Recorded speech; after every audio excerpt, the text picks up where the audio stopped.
हाँ। So hello बच्चों, आज अपना जो सेशन है वो अपन जीएनएम फर्स्ट ईयर के लिए लेकर आए हैं। तो जैसा कि मैंने बोला था, एनाटॉमी के इंपॉर्टेंट क्वेश्चंस के बारे में अपन डिस्कस करेंगे आज। तो बहुत बच्चों के मैसेज भी आए कि सर इंपॉर्टेंट क्वेश्चंस बता दो, इंपॉर्टेंट क्वेश्चंस बता दो।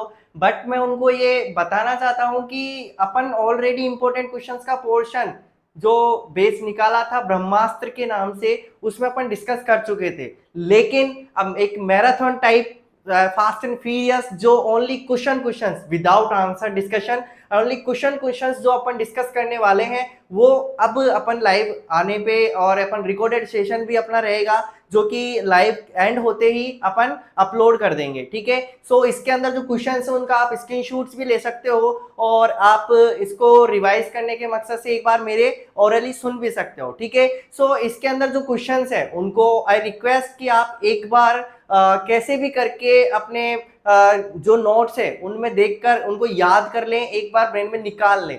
क्या हो सकता है कि ये इंपॉर्टेंट क्वेश्चंस में से कौन सा क्वेश्चन आपके आ जाए और आपको उसका बेनिफिट देखने को मिले। ठीक है। सो अपन स्टार्ट करते हैं एनाटॉमी के क्वेश्चंस जो इंपॉर्टेंट है। सो मैंने कुछ क्वेश्चन है जो रेड कलर से मार्क किए हैं। तो जो रेड कलर से मार्क है वो अपने 15 नंबर्स का क्वेश्चन है, वो अपने 15 मार्क्स का क्वेश्चन रहेगा। ठीक है।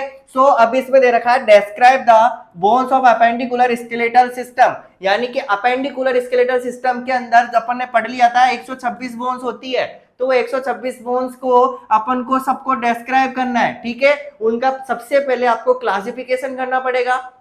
जो स्केलेटल सिस्टम है उसका क्लासिफिकेशन समझाना पड़ेगा। अपेंडिकुलर एक्सियल, एक्सियल तक स्टॉप करके अपेंडिकुलर स्केलेटल सिस्टम के अंदर 126 जो बोन्स थी उनको आपको एक्सप्लेन करना है विथ नेम। ठीक है। क्लासिफिकेशन का चार्ट बना के फिर 1 बाय 1 को आपको नेम हेडिंग डाल के एक्सप्लेन करना होगा। ठीक है। And axial skeletal system and explain about long bone. अब जो लॉन्ग बोन है यानी कि आपको क्लासिफिकेशन का चार्ट दिखाना है, उसके बाद आपको हेडिंग्स बना बना के थोड़ा थोड़ा एपेंडिकुलर स्केलेटल सिस्टम के बारे में लिखना है और एक्सियल स्केलेटल सिस्टम के बारे में लिखना है। इसके अलावा आपको जो लॉन्ग बोन है, लॉन्ग बोन के अंदर जैसे एग्जांपल अगर देखा जाए तो एक तो हो गया फीमर बोन, एक तो हो गया फीमर बोन, एक इस फीमर बोन के अलावा humerus bone, humerus bone, radius ulna, radius ulna, इसके अलावा टिबिया फिबुला, टिबिया फिबुला। ये जो लॉन्ग बोन्स है इनके बारे में आपको एक्सप्लेन करना है और हो सके तो आपको इनमें से किसी भी फीमर का या ह्यूमरस का किसी का भी एक का डायग्राम जरूर बनाना है। डायग्राम बनाने के बाद आपको उसका नेमिंग भी करनी है, डायग्राम बनाने के बाद उसकी आपको नेमिंग भी करनी है। ठीक है। ये अपना एक क्वेश्चन हो गया जो कि था describe the bones of appendicular skeletal system and axial skeletal system and long bones explain करना। ये आपका 15 नंबर में क्वेश्चन आ सकता है स्केलेटल सिस्टम से। ठीक है। इसके बाद अपन चलते हैं enlist different types of joints, यानी कि कितने टाइप्स के जॉइंट्स है अपने, उनको अपन को देखना है। इसके अलावा स्केलेटल सिस्टम के अंदर describe the synovial joint, appropriate diagram. अब मैंने आपको समझाया था कि साइनोवियल जॉइंट बहुत बहुत बहुत इंपॉर्टेंट है। सो आपको साइनोवियल जॉइंट को पढ़ना ही था, तो वो आज अपना इंपॉर्टेंट पोर्शन के अंदर आ रहा है साइनोवियल जॉइंट। इसके अलावा जो और जॉइंट्स है जैसे कि हिंज जॉइंट हो गया, बॉल एंड सॉकेट जॉइंट हो गया, पाइवोइड जॉइंट हो गया, तो ग्लिनोइड जॉइंट हो गया। तो ये सारे के सारे जॉइंट्स आपको एक्सप्लेन तो करने ही है, यानी कि इसके अंदर दे रखा है कि बाकी की जितने भी जॉइंट्स हैं उन सबको आपको एक्सप्लेन तो करना ही है। लेकिन उसके अलावा ये जो साइनोवियल जॉइंट है इसको बाय डायग्राम, इस तरीके से दो बोन आर्टिकुलेट होते हैं उसको ही साइनोवियल जॉइंट बोलते हैं। इस तरीके से इसकी कैविटी बना दी, इसकी कैप्सूल बना दी लेयर, उसके अंदर साइनोवियल फ्लूइड भर दिया। इस तरीके का एक नेमिंग का डायग्राम आपको बनाना है। उसके बाद उसके अंदर synovial membrane, synovial fluid, synovial joint, cartilage, fibrous cartilage, two bones के बिटवीन जो कार्टिलेज होता है जो जॉइंट, उसके बारे में आपको एक्सप्लेन करना है। ठीक है। ये अपना साइनोवियल जॉइंट का बारे में हो गया। ये भी अपना 15 नंबर के अंदर आ सकता है। स्केलेटल सिस्टम में से जो 15 नंबर के क्वेश्चंस के अंदर आने की चांसेस है वो है अपना पूरा का पूरा स्केलेटल सिस्टम को डिस्क्राइब करवाना, जैसे कि अपेंडिकुलर स्केलेटल सिस्टम और axial appendicular axial skeletal system. But उसके अंदर लॉन्ग बोन को डिस्क्राइब करना है, ज्यादा लॉन्ग बोन को डिस्क्राइब करना है, ना कि पूरे को। आपको क्लासिफिकेशन का चार्ट बनाना है बस। ठीक है। इसके अलावा जॉइंट्स, जो जितने भी जॉइंट्स है उन जॉइंट्स को थोड़ा थोड़ा डेफिनेशन के साथ एक्सप्लेन करना है विद एग्जांपल, ठीक है। इसके बाद जो साइनोवियल जॉइंट रहेगा वो साइनोवियल जॉइंट के बारे में आपको कंप्लीटली एक्सप्लेन करना है विथ डायग्राम, ठीक है। इसके बाद अपना आता है enlist the skull bone right about facial bone, यानी कि क्रेनियल बोन्स जो भी है, स्कल बोन अपने जो सिर के अंदर है, फ्रंटल हो गया, ऑक्सीपिटल हो गया, पैराइटल हो गया, टेम्पोरल हो गया, तो ये सारी बोन्स के बारे में आपको लिखना होगा। और इसके अलावा फेशियल बोन जो अपने जाइगोमेटिक है, मैंडिबुलर है, मैक्सिला है, नेजल, वोमर, ये जो अपनी एथमोइड, सेमोइड, तो ये जितनी भी बोन्स है, जो सारी बोन्स को आपको फेशियल बोन्स को भी समझाना पड़ेगा। ये टोटल कितनी होती है, 8 और 14, ठीक है। ये सारी की सारी जो बोन्स है, स्कल बोन और फेशियल बोन्स, इनको आपको एक्सप्लेन करना है, ये भी इंपॉर्टेंट पोर्शन के अंदर आता है, ठीक है। इसके अलावा analyst the bones of human body, अब ये क्वेश्चन आता है कि analyst the bones of human body, तो इट मींस कि ये 15 नंबर के अंदर भी आ सकता है और 6 नंबर के अंदर भी आ सकता है। तो इसके अंदर आपको जितनी भी बोन्स है, यानी कि अपने जो स्केलेटल सिस्टम है कंप्लीट, उसके एक्सप्लेन करना होगा। चार्ट बनेगा अपेंडिकुलर, एक्सियल, उसके अंदर अपेंडिकुलर के अंदर आपको लिम्स का एक्सप्लेनेशन करना पड़ेगा, अपर लिम, लोअर लिम। इसके अलावा आपको अपर लिम, लोअर लिम के अलावा जो अपने शोल्डर बोन हो गया, क्लेविकल हो गया, इसके अलावा हिप जॉइंट यानी कि हिप बोन हो गया, पेल्विक बोन है, तो उनके बारे में आपको थोड़ा समझाना पड़ेगा। तो ये अपने जितने भी जो इंपॉर्टेंट क्वेश्चंस थे ये अपने हो गए हैं। एक बार आप इनको देख लीजिए और अगर स्क्रीनशॉट लेना है तो आप ले सकते हैं। इसके अलावा जो बच्चे हमारे बैच से कनेक्ट थे उनको मैं पीडीएफ प्रोवाइड करा सकता हूं। जिसको भी और भी पीडीएफ चाहिए इसका, वो आप मेरे को व्हाट्सएप पे हाई कर सकता है, उसको मैं ये पीडीएफ सेंड कर दूंगा, ठीक है। एक बार आप इसका स्क्रीनशॉट लेना चाहते हैं तो ले सकते हैं, ठीक है। तो अब अपन नेक्स्ट स्टेप पे चलते हैं। जो अपना नेक्स्ट और जो क्वेश्चंस है वो अपने क्वेश्चंस क्या रहने वाले हैं, हाँ, ये जो क्वेश्चन नेक्स्ट स्टेप पे रहने वाला है, explain about the structure of femur with label diagram. हाँ, लॉन्ग बोन के अंदर जो फीमर बोन थी, जो अभी अपन ने जस्ट डिस्कस किया, ह्यूमरस फीमर, तो फीमर जो है वो बहुत इंपॉर्टेंट है विथ डायग्राम, यानी कि लेबल डायग्राम का मतलब होता है उसके अंदर डायग्राम बनाओ, डायग्राम बनाने के बाद उसकी नेमिंग करो, क्या क्या नाम है उसका, वो नेम अपन को लिखना पड़ेगा, ठीक है। तो ये फीमर इंपॉर्टेंट है, फीमर के बारे में पढ़ के जाना। नेक्स्ट है explain about the ball and socket joint. Ball and socket joint अपने शोल्डर के अंदर, यहाँ पर जो ह्यूमरस है उसका सिर बॉल के जैसा है, उसका सिर बॉल के जैसा है, ठीक है। तो ये जो बॉल, ये सॉकेट हो गया, इसके अंदर ये बॉल फिट हो गई, ये बोन है, ये अपना शोल्डर है, तो इसके अंदर ये फिट हो गई, तो ये होता है बॉल एंड सॉकेट जॉइंट। यानी कि बॉल एंड सॉकेट जॉइंट के बारे में बताना है, डायग्राम बना सकते हो तो बनाना चाहिए, ठीक है। एनाटॉमी के अंदर डायग्राम बनाओगे तो मार्क्स कटने के चांसेस कम है। तो बॉल एंड सॉकेट जॉइंट को एक्सप्लेन करना है कि बॉल होती है, एक सॉकेट होता है, तो इस सॉकेट में फिट होकर बॉल एंड सॉकेट जॉइंट बनाता है। ये 360 डिग्री पे मूवमेंट करता है इस तरीके से, ये जो हाथ में दिखा रहा हूं ये बॉल एंड सॉकेट जॉइंट के अंदर ही है, ठीक है। ये हो गया इंपॉर्टेंट पोर्शन से बॉल एंड सॉकेट जॉइंट और फीमर, ठीक है। इसके अलावा है the bone of appendicular skeletal system. Already अपन देख चुके हैं अपेंडिकुलर एक्सियल दोनों के क्लासिफिकेशन आपको लिखना ही होगा, याद करना ही होगा। स्केलेटल सिस्टम में से अपेंडिकुलर स्केलेटल सिस्टम और एक्सियल स्केलेटल सिस्टम का जो क्लासिफिकेशन है टोटल 206 बोन्स का, उसका क्लासिफिकेशन आपको कंफर्म याद होना चाहिए, नहीं तो स्केलेटल सिस्टम में से आपके मार्क्स कटने के चांसेस बन सकते हैं, ठीक है। सो ये अपन ने पहले देख लिया। अगर ये अपेंडिकुलर स्केलेटल सिस्टम के बारे में पूछता है तो ये सिर्फ 6 नंबर के अंदर आएगा, और अगर कंप्लीटली डिस्क्राइब करवाता है तो ये 15 नंबर के अंदर आएगा, ठीक है। इसके बाद आता है what you known about cranial bones. अभी अपन ने स्कल बोन के बारे में और फेशियल बोन के बारे में इंपॉर्टेंट क्वेश्चन देखा, तो क्रेनियल बोन्स वही है, अपने जो स्कल बोन थी वही, ठीक है। इसके अलावा स्ट्रक्चर ऑफ फीमर, वापस से फीमर का आ गया, यानी कि फीमर का 2 बार मैंने लिखा है, इसका मतलब ये इंपॉर्टेंट है। कितना इंपॉर्टेंट है दिख रहा होगा आपको, यहाँ पे भी है, यहाँ पे भी है। स्ट्रक्चर ऑफ फीमर यानी कि फीमर का डायग्राम बना के उसके बारे में समझाना है, ठीक है। ये 6 नंबर में भी आ सकता है। इसके अलावा write about structure of clavicle and ribs. Clavicle collar bone, जहां पर अपने शर्ट की कॉलर बंद होती है या कॉलर होती है, उसको ही क्या बोलते हैं, कॉलर बोन, और कॉलर बोन को ही क्या बोलते हैं, क्लेविकल बोन, ठीक है। और इसके अलावा रिब्स अपनी कितनी होती है, 12 पेयर्स, यानी कि 12 जोड़ी। कितनी होती है, 12 जोड़ी। और संख्या में पूछी जाए तो चॉइस, अपनी जो चॉइस रिब्स होती है उनको क्लासिफाई किया गया है, ट्रू रिब्स, फॉल्स रिब्स और फ्लोटिंग रिब्स, तो उनके बारे में आपको लिखना होगा। रिब्स के अंदर आपको एक्सप्लेनेशन देनी होगी अगर ये क्वेश्चन आता है 6 नंबर में तो, ठीक है। ये अपने नेक्स्ट जो क्वेश्चंस थे वो हो गए। ठीक है। नेक्स्ट जो अपन देखने वाले हैं, इसका नेक्स्ट पेज अभी ओपन हो रहा है। हाँ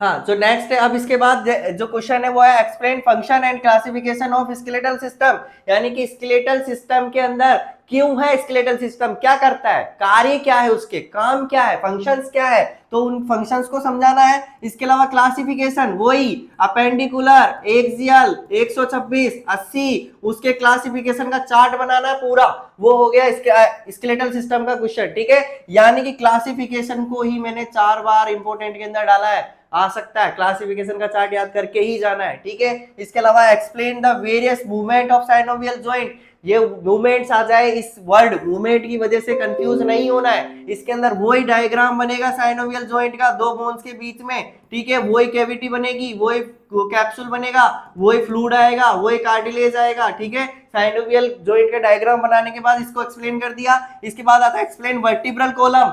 वर्टिब्रल कॉलम 26 बोन होती है, जिसके अंदर इसको 5 भागों में बांटा गया है, सर्वाइकल, थोरेसिक, लंबार, सैक्रम और कॉकेक्स।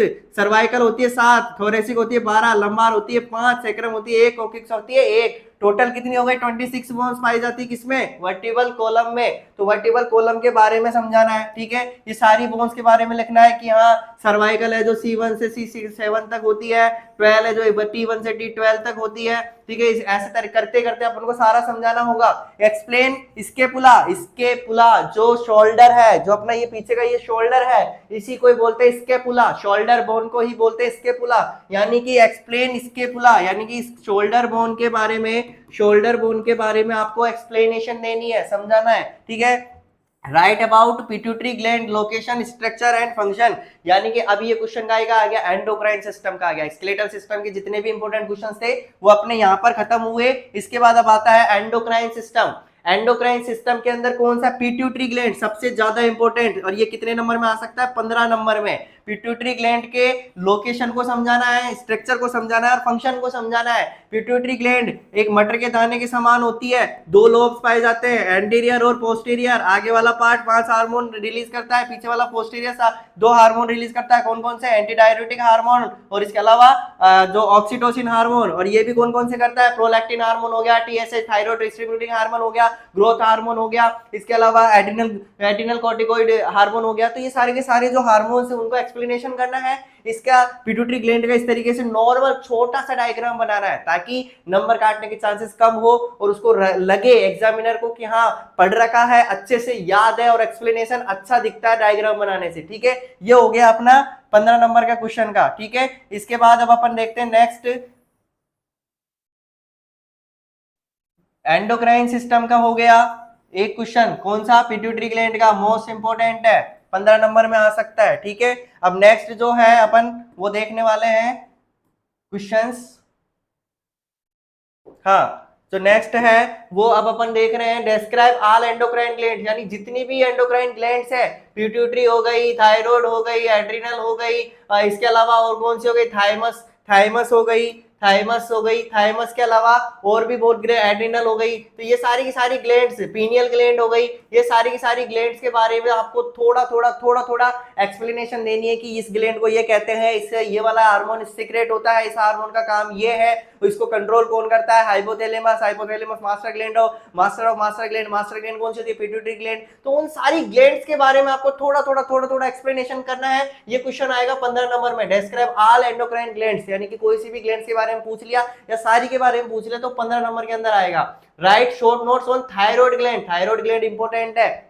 थायराइड ग्लैंड गले के अंदर पाए जाने वाली ग्लैंड, थायराइड ग्लैंड, इससे कौन कौन से हार्मोन सीक्रेट होते हैं, कैल्सीटोनिन, कौन कौन से, कैल्सीटोनिन, कैल्सीटोनिन क्या करता है, कैल्शियम, कैल्शियम का लेवल मेंटेन करता है ब्लड के अंदर। इसके अलावा T3 और T4 हार्मोन, T3 और T4 हार्मोन, T3 का मतलब, T3 का फुल फॉर्म क्या होता है, ट्राइडो थायरोक्सिन, थायरोक्सिन, और T4 का मतलब थायरोक्सिन, थायरोक्सिन हार्मोन, ठीक है। ट्राइडोथायरोक्सिन और थायरोक्सिन हार्मोन T3 T4 ये वाले हार्मोन थायराइड से होते हैं, तो इसके बारे में आपको समझाना होगा। इसकी सरफेस ये तितली की शेप सी बटरफ्लाई लाइक होती है, इसकी जो शेप है वो इस तरीके से, ठीक है। और इसकी चारों सरफेस पर क्या पाई जाती है, पैराथायरॉयड ग्लैंड्स पाई जाती है। क्या पाई जाती है, पैराथायरॉयड ग्लैंड्स। इसके बाद आ जाओ, right short notes on adrenal gland and thymus gland. Adrenal gland, adrenal gland दो भाग से, एड्रिनल कोर्टेक्स और एड्रिनल मेडुला, कोर्टेक्स और मेडुला, ठीक है। एड्रिनल ग्लैंड कहाँ पे पाई जाती है, जो ये अपनी किडनी है उसके ऊपर, दोनों किडनियों के ऊपर, दोनों किडनियों के ऊपर ये वाली जो ग्लैंड है ये क्या कहलाती है, एड्रिनल ग्लैंड कहलाती है। क्या कहलाती है, एड्रिनल ग्लैंड। तो वो एड्रिनल ग्लैंड भी इंपॉर्टेंट है, थायराइड ग्लैंड इंपॉर्टेंट है, और थाइमस ग्लैंड इंपॉर्टेंट है। थाइमस ग्लैंड कहाँ होती है, दोनों लंग्स के मध्य, बीच में, स्टेर्नम के पीछे, ठीक है। और ये कौन सा हार्मोन सीक्रेट करती है, थाइमोसिन, थाइमोसिन हार्मोन। कौन सा हार्मोन सीक्रेट करती है, थाइमोसिन हार्मोन, ठीक है। तो ये अपन को ये वाला पोर्शन हो गया अपने इसका एंडोक्राइन सिस्टम का। जितने भी एंडोक्राइन सिस्टम के क्वेश्चंस थे उसमें से अपन ने क्या देखा, एक तो सारी ग्लैंड्स के बारे में, सारी ग्लैंड्स के बारे में थोड़ा थोड़ा डिस्क्राइब करवा सकता है। इसके अलावा thyroid gland, adrenal gland, thymus gland और पिट्यूटरी ग्लैंड, ये चार ग्लैंड है जो इंपॉर्टेंट है। उसमें से भी पिट्यूटरी ग्लैंड सबसे ज्यादा मोस्ट इंपॉर्टेंट है और उसका क्वेश्चन 15 नंबर तक पूछा जा सकता है, ठीक है। तो अब अपन आते हैं नेक्स्ट 15 नंबर के क्वेश्चन पे, जो है अपना cell, it component and function and structure. यानी कि कंप्लीटली आपने फर्स्ट यूनिट के अंदर सेल के बारे में जो भी पढ़ रखा है वो सब आपको लिख देना है। सेल की स्ट्रक्चर कैसी होती है, सेल होती है उसके ऊपर ये स्ट्रक्चर के अंदर, कंपोनेंट्स के अंदर के इसके ऊपर सेल वॉल पाई जाती है, दीवार सेल झिल्ली पाई जाती है यानी सेल मेम्ब्रेन, उसके अंदर न्यूक्लियस होता है, इसके अंदर माइटोकॉन्ड्रिया होता है, लाइसोसोम होता है, राइबोसोम होता है, गोल्जी बॉडी होता है, ईआर एंडोप्लाज्मिक रेटिकुलम होता है, रिक्तिकाएं वैक्यूल्स होती है, सेंट्रोसोम्स होते हैं। तो वो सारे के सारे कंपोनेंट्स हो गए। कंपोनेंट्स को थोड़ा थोड़ा, हाँ, हर एक चीज को एक्सप्लेन करना है आपको हेडिंग बना के। कैसे, हर एक चीज को एक्सप्लेन करना है आपको हेडिंग बना के, किस तरीके से,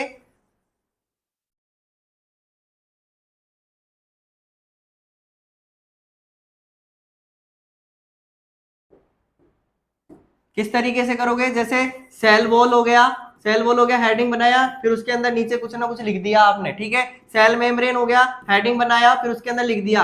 माइटोकॉन्ड्रिया, हेडिंग बनाया, उसके अंदर लिख दिया। इसके अलावा न्यूक्लियस, हेडिंग बनाया, उसके अंदर लिख दिया। इसके अलावा गोल्जी बॉडी, हेडिंग बनाया, उसके अंदर लिख दिया। इसके अलावा आपको एक हेडिंग बनानी है और उसके अंदर लिखना है सेल कंपोनेंट, सेल कंपोनेंट्स, उसके अंदर हेडिंग डाल के और 1 2 3 4 इस तरीके से करते हुए आपको सेल मेम्ब्रेन और इसके अलावा सेल वॉल, इसके अलावा माइटोकॉन्ड्रिया, इसके अलावा गोल्जी बॉडी, इसके अलावा न्यूक्लियस, इस तरीके से आपको सारे एक बार चार्ट बनाना है। उसके बाद आपको इस तरीके से एक्सप्लेन करना है, ठीक है। इससे पेज भी भरेगा और ये पता रहेगा कि बच्चे को सारा याद है। एग्जामिनर चेक करेगा कॉपी तो एक्सप्रेशन अच्छा पड़ेगा, इंस्पिरेशन अच्छा पड़ेगा, ठीक है। नेक्स्ट आ जाओ, mitochondria and lysosome and nucleus. ये क्या है, इसी के अंदर अभी अपन ने जो बात की है वही है, सेल ऑर्गेनेल्स, कोशिकांग। सेल ऑर्गेनेल्स को बोलते हैं कोशिकांग।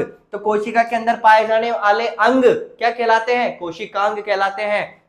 तो इसके अंदर न्यूक्लियस, न्यूक्लियस सेल के बीचों बीच में जो सेंटर में पाया जाता है उसको न्यूक्लियस बोलते हैं। इसके अंदर डीएनए, आरएनए यानी कि जेनेटिक मटेरियल पाया जाता है, न्यूक्लियस फ्लूइड पाया जाता है। इस तरीके से इसके बारे में आपको एक्सप्लेनेशन देनी होगी। लाइसोसोम, आत्मघाती थैली, सुसाइडल बैग, सुसाइडल बैग यानी कि इसके अंदर जो आरबीसी होती है या डेड सेल्स होती है उनको फैगोसाइटोसिस खा जाएगा, ठीक है। जो भी बैक्टीरिया ऑर्गेनिज्म आएगा होंगे उसको ये खा जाएगा, इसलिए इसको क्या बोलते हैं, सुसाइडल बैग। इसके अलावा या mitochondria, the power house of the cell, power house of the cell, ATP, ATP cell को एटीपी एडिनो ट्राइफॉस्फेट कौन देता है, माइटोकॉन्ड्रिया।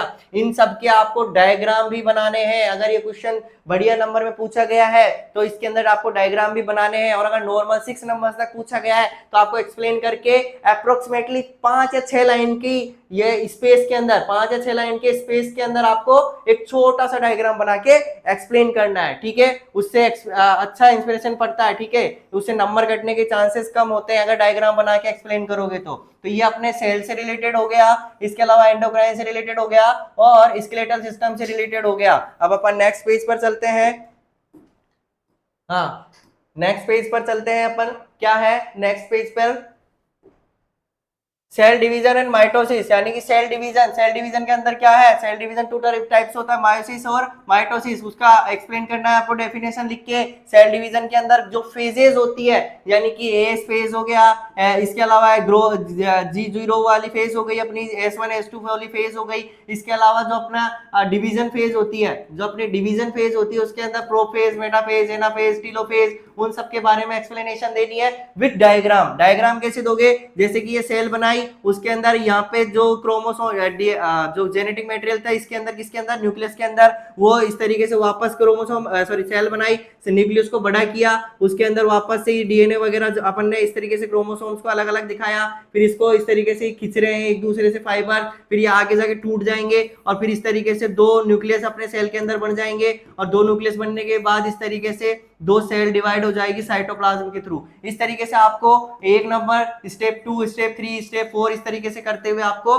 प्रत्येक फेज के अंदर एक एक चीज को एक्सप्लेन करनी है, समझाना है। सेल डिवीजन का क्वेश्चन आता है तो आपको इसी तरीके से करना है, नंबर नहीं कटेंगे, ठीक है। इसके बाद आ जाओ 15 नंबर का क्वेश्चन जो है क्या है, right about tissue. Right about tissue and it's type, briefly explain epithelial tissue और कनेक्टिव टिश्यू। एपिथेलियल टिश्यू और कनेक्टिव टिश्यू ज्यादातर पूछा जाता है, ठीक है, बहुत ज्यादा पूछा जाता है एपिथेलियल टिश्यू। इसके क्या है, टाइप्स, एपिथेलियल टिश्यू के टाइप्स हैं वो आपको एक्सप्लेन करने होते हैं, ठीक है। इसके अंदर जो टिश्यू है, टिश्यू क्या होता है, same group of same cells, group of same cells, ठीक है, यानी कि समान कोशिकाओं का समूह क्या कहलाता है, उत्तक कहलाता है। ये कितने टाइप्स का होता है, 4 टाइप्स का होता है, मस्कुलर, इसके अलावा नर्वस, एपिथेलियल और कनेक्टिव। इसमें से एपिथेलियल सबसे ज्यादा इंपॉर्टेंट है, उसके बाद इंपॉर्टेंट है connective tissue. Epithelial tissue, connective tissue, इसके आपको एक्सप्लेन करना पड़ेगा, और ये पूरा का पूरा ब्रीफली एक्सप्लेन, यानी कि जितना भी इसके टाइप्स है, कनेक्टिव टिश्यू के अंदर सेल्स है, वो सारे के सारे आपको इसके अंदर लिखने ही होंगे, ठीक है। ये सारा कितने नंबर का है, 15 नंबर का है। नेक्स्ट अपन आ जाते हैं, describe neuron with diagram. Neuron यानी कि सेल और टिश्यू खत्म हो गया है, न्यूरॉन मतलब कि नर्वस सिस्टम स्टार्ट हो गया है। तो अब अपन देख रहे हैं डिस्क्राइब द न्यूरॉन। न्यूरॉन क्या होती है, न्यूरॉन कोशिका है, न्यूरॉन कोशिका है जो कि अपनी तंत्रिका कोशिका होती है, उसी को क्या बोलते हैं, न्यूरॉन। इस तरीके से आपने तंत्रिका कोशिका बनाई होगी और इस न्यूरॉन का डायग्राम बना के इसको एक्सप्लेन करना पड़ेगा। ये न्यूक्लियस हो गया, ये एक्सोन हो गया, ये डेंड्राइट्स हो गया, ये अपना एक्सोन टर्मिनल्स हो गया। तो इस तरीके से आपको ये डायग्राम बना के एक्सप्लेन करना होगा, ठीक है। नेक्स्ट अपन आ जाते हैं, राइट अबाउट सीएसएफ। सीएसएफ की full form cerebro spinal fluid, cerebro spinal fluid, CSF. CSF का इंपॉर्टेंट क्वेश्चन है, 15 नंबर तक पूछा गया है। Explain functions and circulation. Circulation कैसे कैसे होता है, फंक्शंस क्या है, देख लो। सर्कुलेशन कैसे कैसे होता है, फंक्शंस क्या है। अपन जो फंक्शंस है, जो इसके तो क्या है, लुब्रिकेशन का फंक्शन है, शॉक को एब्जॉर्ब करता है। इसके अलावा जो इसका सर्कुलेशन है, वो सर्कुलेशन कैसे कैसे होता है। सर्कुलेशन ये अपना जो ब्रेन है, इस तरीके से अपना ब्रेन है, इसके अंदर वेंट्रिकल्स पाए जाते हैं। क्या पाए जाते हैं, वेंट्रिकल्स पाए जाते हैं, जो कि लेटरल वेंट्रिकल हो गया इस तरीके से, इसके बाद हो गया थर्ड वेंट्रिकल, इसके बाद हो गया फोर्थ वेंट्रिकल, और जो फोर्थ वेंट्रिकल होगा वो इस तरीके से पूरे उसके अंदर फैला हुआ रहता है और स्पाइनल कॉर्ड नीचे कनेक्ट रहती है। यानी कि सबसे पहले फर्स्ट वेंट्रिकल है, सेकंड वेंट्रिकल, फिर थर्ड वेंट्रिकल, फिर फोर्थ वेंट्रिकल। इस तरीके से ये जो फ्लो है उसको आपको समझाना है, ठीक है। ये आपका इसका क्या होगा, सर्कुलेशन ऑफ सीएसएफ, इसके अंदर समझाना ऐसे होगा, ठीक है, कंप्लीट लिखना होगा। डायग्राम इसके अंदर बना सकते हो ये वाला, ठीक है। इसके बाद आएगा explain cranial nerve and its functions, यानी कि क्रेनियल नर्व और उसके फंक्शंस। आपने पढ़ा होगा क्रेनियल नर्व 12 क्रेनियल नर्व्स होती है, जो भी जितनी भी है अपने वेगस नर्व हो गई, इसके अलावा क्रेनियल नर्व के अंदर जो भी ऑप्थेल्मिक या फिर जो क्रेनियल क्या कहते हैं इसको, अपने ऑप्टिक नर्व, विजन से रिलेटेड वगैरह, ऑप्थेल्मिक, ऑडिटरी नर्व, जो भी जितनी भी नर्व्स है, तो वो सेंसरी टाइप की है या मोटार टाइप की है, तो किस ऑर्गन से रिलेटेड है, उसका वर्क क्या है, वो सब चीज आपको लिखना होगा। ये 12 क्रेनियल नर्व्स होती है, इनको आपको याद करके जाना है, इनको रोमन नंबरिंग से शो किया जाता है। और जो क्रेनियल नर्व्स है उसका उसका जो एसआर है वो फिक्स रहता है, पहले नंबर पे जो क्रेनियल नंबर आएगी वो ही लिखना होगा, दूसरे नंबर पे जो आएगी उसका नाम सेकंड नंबर पे ही लिखना होगा, अदरवाइज क्वेश्चन गलत हो जाएगा, ठीक है। आपको 13 क्रेनियल नर्व्स आपको याद करनी ही होगी, ये इंपॉर्टेंट पोर्शन से है, ठीक है। इसके अलावा अब अपन नेक्स्ट क्वेश्चंस देखते हैं और जो इंपॉर्टेंट है अपने एग्जाम के मार्क ऑफ व्यू से। सो नेक्स्ट है अपना पोन्स। पोन्स पोन्स क्या है, मेडुला ऑब्लिगेटा क्या है, सेरिब्रम क्या है, सेरिबेलम क्या है, ये चार है जो इंपॉर्टेंट है, चारों पोर्शन। आपका ब्रेन होता है, इस ब्रेन के तीन टाइप्स होते हैं, एक तो फोर ब्रेन, एक मिड ब्रेन और एक हिंड ब्रेन, यानी कि पश्चिम मस्तिष्क, अग्र मस्तिष्क और मध्य मस्तिष्क, ये तीन होते हैं। तो ये जो अग्र मस्तिष्क है इसके तीन टाइप्स होते हैं, कौन कौन से, अग्र मस्तिष्क के तीन टाइप्स कौन से होते हैं, सेरेब्रम, थैलेमस, हाइपोथैलेमस, ठीक है। इस पश्चिम मस्तिष्क के भी तीन होते हैं, पोन्स, मेडुला ऑब्लिगेटा और इसके अलावा एक कौन सा होता है, सेरिबेलम, सेरिबेलम। तो ये तीनों तो मोस्ट इंपोर्टेंट है ही, इसके अलावा सबसे ज्यादा जो इंपोर्टेंट है वो सेरिबेलम है, ठीक है। हाइपोथैलेमस, थैलेमस का क्वेश्चन कभी कभार आता है, तो इसका ऐसा नहीं कि इंपोर्टेंट नहीं है, लेकिन ज्यादा जो इंपोर्टेंट है वो सेरिब्रम या सेरिबेलम, दोनों में से क्वेश्चन आता है, ठीक है। तो ये इस तरीके से आपको याद रहना चाहिए कि कौन सा टाइप किसके अंदर है, किस अग्र मस्तिष्क का टाइप है या पश्चिम मस्तिष्क का टाइप है, ठीक है। ये क्वेश्चन हो गया पोन्स का, मेडुला ऑब्लिगेटा, सेरिबेलम और सेरिब्रम, ठीक है। इसके ये अपने चारों के चारों इंपोर्टेंट है। नेक्स्ट है right about the growth structure of heart. अब अपना यहाँ पे खत्म हो जाता है नर्वस सिस्टम, यहाँ पे खत्म हो जाता है नर्वस सिस्टम। उसके बाद अब अपना आ गया सीवीएस, कार्डियोवैस्कुलर सिस्टम, दिल का मामला, दिल का मामला है भाई, ठीक है, सीवीएस। तो इसके अंदर क्या है, right about the growth structure of heart, right about the growth structure of heart, label diagram, explain the conduction system and the right about cardiac output. यानी कि तीन क्वेश्चन पूछे इसके अंदर, आपको हार्ट का डायग्राम बनाना तो है ही, लेबल्ड वाला, यानी कि हार्ट का डायग्राम बनाना तो है ही कि कौन सी चीज कहां से, क्या कौन सा ब्लड लेकर आ रही है, कहां से आ रही है, कहां जाएगी, इस तरीके से ये लेबल डायग्राम तो आपको बनाना ही है, ठीक है। और इसके अलावा आपको क्या करना है, conductive system, SA node, AB node, bundle of His Purkinje fibre, Purkinje fibre, ये क्या होता है, conduction system, SA node, AB node, bundle of His Purkinje fibre, ठीक है। इस तरीके से आपको एक्सप्लेन करना होगा। इसके अलावा कार्डियक आउटपुट, कार्डियक आउटपुट यानी कि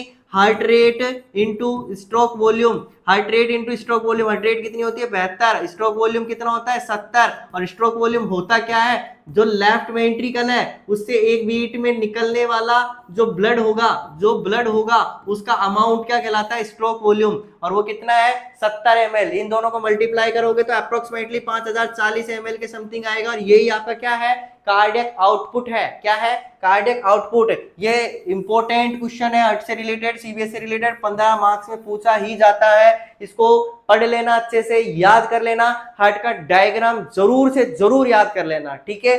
ये अपना सीबीएस से रिलेटेड हो गया। नेक्स्ट अब अपन चलते हैं नेक्स्ट क्वेश्चंस की तरफ।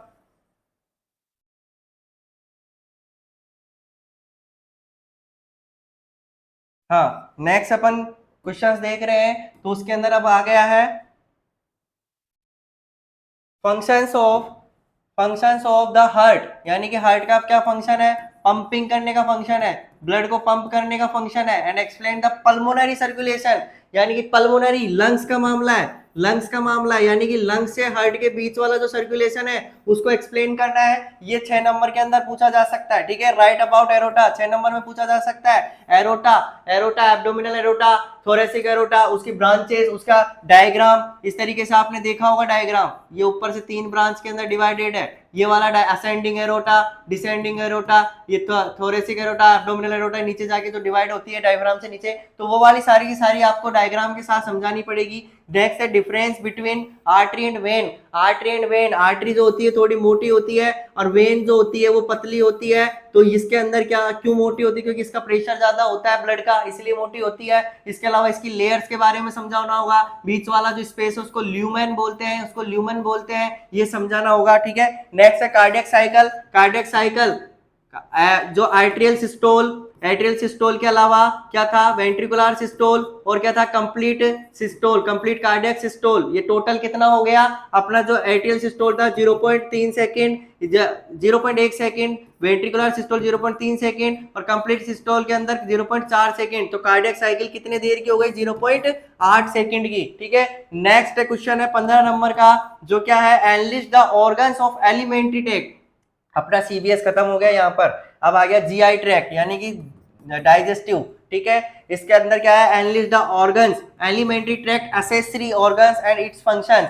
आपको इतना मैं बता दूं, डाइजेस्टिव सिस्टम और रेस्पिरेटरी सिस्टम के अंदर जो ये ट्रैक्ट है उसका कंप्लीटली डायग्राम के साथ आपको ऑर्गन्स का पता होना चाहिए कि कौन सा ऑर्गन्स किधर है और उसका वर्क क्या है, ठीक है, इस तरीके से आपको पता होना चाहिए। तो अब अपना क्या है ये एलिमेंट्री, एलिमेंट्री के अंदर क्या हो गया, माउथ हुआ, नोज हुई, दोनों आपस में कनेक्ट हुए, फेरिंग्स हुई, इसके बाद अपना सीधा इसोफेगस हुआ, इसोफेगस के बाद स्टोमक हुआ, स्टोमक के बाद इस स्मॉल इंटेस्टाइन के अंदर चली गई, स्मॉल इंटेस्टाइन क्या हुई, लार्ज इंटेस्टाइन के अंदर कन्वर्ट हुई, और ये अपने यहाँ पे एनस रेक्टम, ठीक है। इसके अंदर यहाँ पर क्या क्या कनेक्ट रहेगा, लीवर, लीवर के अलावा गॉल ब्लैडर और पेनक्रियाज, ठीक है, ये सारे के सारे यहाँ पे कनेक्ट रहेंगे, असेसरी डाइजेस्टिव ऑर्गन्स, ठीक है। तो इसके अंदर इस तरीके का ये जो भी फ्लो चार्ट है ये आपको कंफर्म याद रहना चाहिए कि कौन सा ऑर्गन किस जगह पर प्रेजेंट है, कौन सा ऑर्गन किस जगह पर प्रेजेंट है और उसकी शेप स्ट्रक्चर कैसी है, ठीक है, ये आपको ध्यान रखना है। इसके अलावा अब जो नेक्स्ट इसके अंदर जो ये 15 नंबर का पूछा जाएगा तो इस तरीके से आपको एक डायग्राम बना के आपको 1 बाय 1 थोड़ा थोड़ा करके सारे जितने भी ऑर्गन्स जो अपन ने लिखे हैं उसको क्या करना है, एक्सप्लेन करना है, क्या करना है, एक्सप्लेन करना है। नेक्स्ट अब अपन देख लेते हैं डाइजेस्टिव सिस्टम का प्रोसेस ऑफ डाइजेशन, यानी कि जो डाइजेशन है जिसके अंदर फूड जो होगा वो एब्जॉर्ब होगा किसके अंदर, स्मॉल इंटेस्टाइन के अंदर ज्यादा से ज्यादा जो अपना फूड होता है वो एब्जॉर्ब होता है। इसके अलावा जो लार्ज इंटेस्टाइन होती है उसके अंदर भी एब्जॉर्ब होता है, ठीक है। ये जो मेटाबॉलिज्म होगा वो लीवर करेगा, तो उसके थ्रू आपको ये सारा का सारा समझाना होगा, ठीक है। ये भी क्वेश्चन आपका 15 नंबर के अंदर पूछा जा सकता है, अदरवाइज 6 नंबर में पूछा जा सकता है, ये मोस्ट इंपोर्टेंट है, इसका भी आपको ध्यान रखना होगा, ठीक है। नेक्स्ट अब अपन देख रहे हैं structure of small intestine and large intestine. जी हाँ, स्मॉल एंड लार्ज, स्मॉल के अंदर ड्यूडेनम पार्ट्स आपको दिखाने हैं विद डायग्राम। तो डायग्राम के अंदर कैसे बनाओगे, जो स्मॉल इंटेस्टाइन है उसको तो आपको इस तरीके से सर्कली बना सकते हो, लेकिन जो लार्ज इंटेस्टाइन है उसको इस तरीके से आपको बना के शो करना होगा विथ अपेंडिक्स। और इसके अंदर आपको स्मॉल इंटेस्टाइन के अंदर ड्यूडेनम, इलियम, इसियम जो भी है वो सारा का सारा आपको तीनों टाइप्स के बारे में समझाना है। लार्ज के अंदर आपको स्पेशली डायग्राम बना के समझाना होगा जिसके अंदर अपेंडिक्स के बारे में समझाना है, इसके अलावा असेंडिंग कोलोन के बारे में समझाना है, ट्रांसवर्स कोलोन के बारे में समझाना है, डिसेंडिंग कोलोन के बारे में समझाना है, सिग्मोइड कोलोन हो गया, इसके अलावा रेक्टम और एनस, ठीक है। इस तरीके से आपको लार्ज इंटेस्टाइन के बारे में एक्सप्लेन करना है, ठीक है।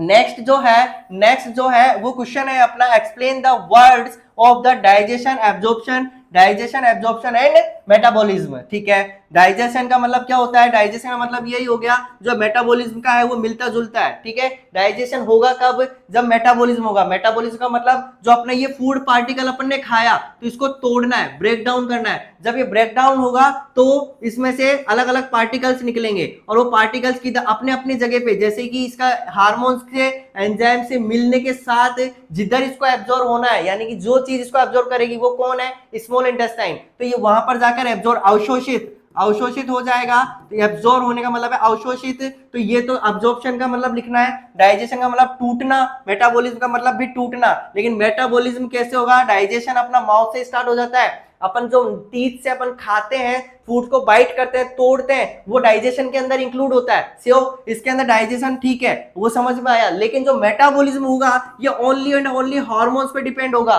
तो इसमें सबसे ज्यादा रोल प्ले करने वाला कौन सा ऑर्गन है, लीवर। कौन सा ऑर्गन है, लीवर। जी हाँ, लीवर क्या रोल प्ले करता है, मेटाबॉलिज्म का। नेक्स्ट अपना इंपॉर्टेंट क्वेश्चन है वो explain about the stomach. Stomach अपना सबसे इंपॉर्टेंट ऑर्गन है जीआई सिस्टम के अंदर। किसके अंदर, जीआई सिस्टम के अंदर। जीआई यानी कि अपना क्या है, डाइजेस्टिव सिस्टम। अब इसके अंदर जो स्टोमक है उसके अंदर नॉर्मली आपको पता होना चाहिए, ये जो स्टोमक है ये जे शेप का ऑर्गन है, इसके अंदर की जो लेयर होती है उसका नाम म्यूकस है। इसका बीच वाला पार्ट ऊपर वाला पार्ट फंडस और नीचे वाला पार्ट पाइलोरिक। क्या होता है, पाइलोरिक। इन तीनों पार्ट्स की हेडिंग्स डाल के आपको थोड़ा थोड़ा लिखना होगा। म्यूकस लेयर के बारे में लिखना होगा क्योंकि ये HCl से इसको प्रिवेंट करती है जलने से, इसके अलावा फ्लूड, गैस्ट्रियल फ्लूड से भी प्रिवेंट करती है। जो इसोफेगस है और जो इसके बाद स्मॉल इंटेस्टाइन कनेक्ट होगी, उसके अंदर यहाँ पर दो वाल्व पाए जाते हैं, इनको भी एक्सप्लेन करना पड़ेगा। और इन वाल्व को अपन बोलते हैं स्पिंटर, इन वाल्व को अपन बोलते हैं स्पिंटर। तो ऊपर वाला जो है वो हार्ट के पास में पाया जाता है, इसलिए इसको बोलते हैं कार्डियक स्पिंटर। और जो नीचे वाला है इसको बोलते हैं पाइलोरिक स्पिंटर, पाइलोरिक स्पिंटर। इन दोनों की हेडिंग्स डाल के आपको समझाना पड़ेगा, ठीक है। ये हो गया अपना स्टोमक से रिलेटेड जो भी इंपॉर्टेंट पोर्शन है। आपको अगर स्टोमक पूछता है, भले ही 6 नंबर में पूछे, आपको डायग्राम जरूर बनाना है स्टोमक का, ठीक है। नेक्स्ट क्वेश्चन है structure of liver and its function. Obviously बात है, अभी जस्ट अपन ने बात करी लीवर के बारे में, तो लीवर के बारे में क्या बात करी कि ज्यादा से ज्यादा वर्क जो रोल प्ले करता है वो कहीं में करता है, मेटाबॉलिज्म में। कहीं में करता है, मेटाबॉलिज्म। जी हाँ, मेटाबॉलिज्म। तो ये कौन कौन से एंजाइम का रोल प्ले करके मेटाबॉलिज्म के साथ टूटेगा, और वो इसके सारे के सारे क्या फंक्शन। लीवर का डायग्राम बनाना है, लीवर का डायग्राम बनाना है, इसके लोब्स को समझाना है, एंटीरियर पोस्टीरियर लोब्स को समझाना है, कनेक्ट किससे रहता है, और ये जो अपना मेटाबॉलिज्म करता है वो कौन कौन से हार्मोन्स पे डिपेंड करके करता है, वो सारी चीज आपको समझानी है। ये क्वेश्चन आएगा तो ज्यादा से ज्यादा 6 नंबर के अंदर आएगा, ठीक है। ये अपन ने डाइजेस्टिव सिस्टम के इंपॉर्टेंट क्वेश्चन थे, उसके बारे में देख लिया। अब अपन नेक्स्ट पेज पर चलते हैं, जो अपने इंपॉर्टेंट क्वेश्चन है। सो हाँ, जो नेक्स्ट है वो है इसोफेगस। जी हाँ, इसोफेगस भी रोल प्ले करती है, इंपॉर्टेंट है। 25 सेंटीमीटर का जो पाइप है ये इसोफेगस है, यानी कि माउथ से लेकर अपना जो स्टोमक तक का जो पाइप है वो इसोफेगस कहलाता है। इसी को ही फूड पाइप के नाम से जाना जाता है, इसी को ही फूड पाइप के नाम से जाना जाता है। इसका काम सिर्फ खाने को ले जाना है, कहां पर, स्टोमक में। कहां से, माउथ से, ठीक है। यह है इसोफेगस। डायग्राम की कोई जरूरत नहीं है इसमें, लेकिन इसोफेगस कितने सेंटीमीटर का होता है, इसकी साइज, इसकी लेंथ, इसका डायमीटर, ये सब चीज आपको लिखनी पड़ेगी। इसकी जो लेयर्स है वो लेयर्स आपको लिखनी पड़ेगी। म्यूकस, जो भी सिरोसा वगैरह जो लेयर्स है अपनी, सब सिरोसा, सब म्यूकस वगैरह, वो सारी लेयर्स आपको इसके अंदर एक्सप्लेन करनी होगी, ठीक है। Right about pancreas and its function. Pancreas, ठीक है। पेनक्रियाज के बारे में आपको समझाना होगा। पेनक्रियाज इस तरीके की स्ट्रक्चर आपने देखी होगी, ठीक है। पेनक्रियाज के बारे में समझाना होगा और इसके फंक्शंस के बारे में समझाना होगा। ज्यादा कुछ इसमें लिखना नहीं है, 6 नंबर का क्वेश्चन है। अप्रोक्सीमेटली डायग्राम बना के आपको थोड़ा सा एक्सप्लेन करना है, और फिर उसके बाद डायरेक्ट फंक्शंस लिखने हैं। फंक्शंस के अंदर आप एक्सप्लेन कर सकते हो, अच्छा, ठीक है।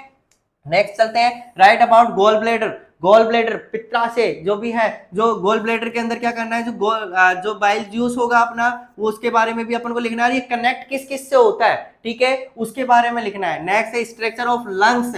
अब अपना डाइजेस्टिव सिस्टम खत्म हुआ, इसके बाद अब अपना आ जाता है रेस्पिरेटरी सिस्टम। क्या आता है, रेस्पिरेटरी सिस्टम। जी हाँ, रेस्पिरेटरी सिस्टम। अब डाइजेस्टिव तो खत्म कर लिया, रेस्पिरेटरी सिस्टम।